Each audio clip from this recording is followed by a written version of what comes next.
नमस्कार, मी संदीप क्षीरसागर शेतकरी या नात्यानं बोलतो की बा ह्यो रस्त्यावर जे बी बार बार जाता शेतकरी तो वारंवार इथं डांबरीकरण त्या तिरून व्हायले तिरून इकडं बाकी असल्यामुळं इकडं शेतकरी एकदम त्रस्त व्हायले. बाया असो महिला असो बार बार पडता, बार बार नुकसान होतं. या पाण्याचं काही नियोजन नाही, या रस्त्याचं काही नियोजन नाही. बाकी ठिकाणी रस्त्याचं काम चालू आहे, याच्याकडे कोणीच पाहायला तयार नाही. ना ठेकेदार पाहायला तयार, ना कोणता कॉन्ट्रॅक्टदार पाहायला तयार, ना ग्रामपंचायतले म्हणलं तर ग्रामपंचायत काही पाहायला तयार नाही. ते म्हणतात की बच्चा ह्यो रस्ता तिथलोर हे करायला आणि तिथं 0 पॉईंट आहे असं त्या सरपंचाचं म्हणणं आहे की बा 0 पॉईंट इथे आहे. ह्यो रस्ता त्या पारात ते मुख्य रस्ता आहे, तर तो रस्ता डांबरीकरण इथवर व्हायला पाहिजेत होता असं त्याचं म्हणणं आहे ग्रामपंचायतवाल्याचं. आणि त्या ठेकेदाराजवळ आम्ही काही त्याला काही म्हणलं नाही. पण आता हे बाकीचे सागरराजे यांना जर त्याशी संपर्क साधला का नाही हे काही मला माहित नाही. पण ज्या वेळेला सरपंचाशी बोललो होतं, सरपंचाने हे सांगितलं की हो मुख्य रस्ता आहे, हे 0 पॉईंट इटलोर यांना रस्ता करायला पाहिजे बा, असं ही जिम्मेदारी त्याची आहे. बस एवढं बोलतो, एवढं जे माहिती आहे तेवढं बोललो. नमस्कार, मी सागर देशमुख. आपण याच्या रोडवर थांबलेलो आहे.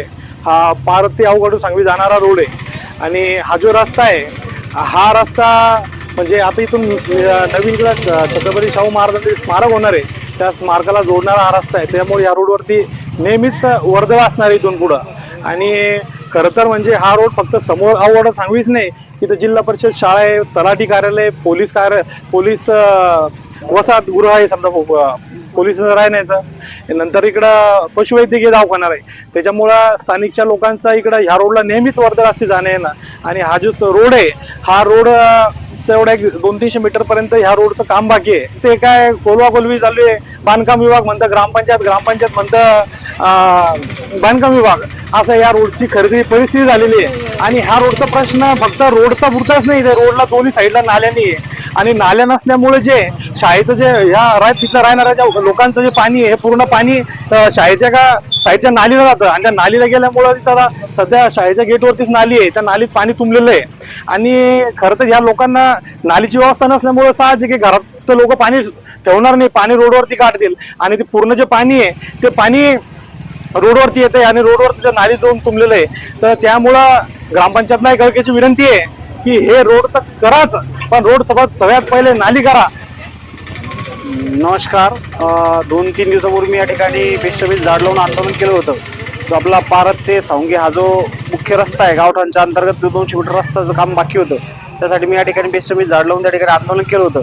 तर आता त्याला कुठेतरी यश आल्याचं आपल्याला थोडं दिसतंय. या ठिकाणी आपण बघू शकतो की अशा पद्धतीनं थोडंसं मातीचे 2-3 ट्रिपा टाकून या ठिकाणी ग्रामपंचायत पारद यांच्या वतीनं ते थोडंसं काम झालेलं आहे. परंतु मला असं वाटतं हे तात्पुरती मलमपट्टी झालेली आहे, याला ठोस अशी उपाययोजना या ठिकाणी आपण बघतो बघा. गाडी जाताना कशी खालीवर हे होते, म्हणजे हा त्रास उलटा आणखी वाढलेला आहे. बरेच जण इथं दुचाकीवरून पडण्याची शक्यता आपल्याला दिसते, इथं सांडपाणी रस्त्यावरून वाहताना आपल्याला दिसतंय. तर मला असं वाटतं हे ग्रामपंचायतनं काम केलं, त्याबद्दल मी ग्रामपंचायत पारदचे धन्यवाद देतो. परंतु ही तात्पुरती मलमपट्टी आहे, मला वाटतं हे या जो रोड आहे हा पूर्णपणे सिमेंटचा व्हावा आणि यासाठी सार्वजनिक बांधकाम विभागानं त्वरित त्याला मंजुरी द्यावी आणि एवढा हा काम पूर्णपणे करावा अशी माझी त्यांना विनंती आहे.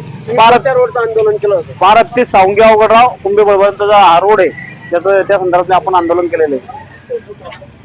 यापुढे काय मागणी राहणार?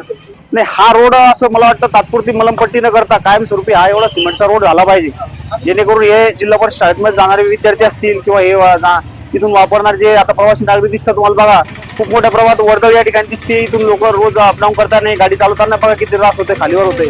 म्हणजे उलटा त्रास आणखी वाढलाय. 2-3 ट्रिप टाकल्या परंतु बघा तुम्ही कसा त्रास झाला, गाडी कशी खालीवर होते तुम्हाला सगळं दिसतंय. आणि सांडपाणी पूर्ण रोडवर येते, म्हणजे उलटा आणखी तो त्रास वाढलाय बघा, अंगावर पाणी येते सगळे घाण. अशा पद्धतीने प्रवाशाला त्यानंतर इथले राहणाऱ्या स्थानिक नागरिकांना सगळ्यांना इथं या ठिकाणी अडचण झाली. तुमची भूमिका आता तुम्ही स्पष्ट केलेली, दोनदा मी पूर्वी आम्ही बातमी घेतली, पण यापुढे जर आता काय भूमिका राहणार तुमची, काय कडक भूमिका राहणार? मग यानंतर आपण डायरेक्ट कलेक्टरला मॅडम यांना निवेदन देऊ आणि त्यांच्या मार्फत मग हा रोड प्रश्न मार्गी लावण्याचा प्रयत्न करू. आणि ते नाही झालं तर मग पुढचं आपण आंदोलन अतिशय आक्रमक स्वरूपात यानंतर आंदोलन करण्याची आमची तयारी आहे. सर्व गावकऱ्याला सोबत घेऊ.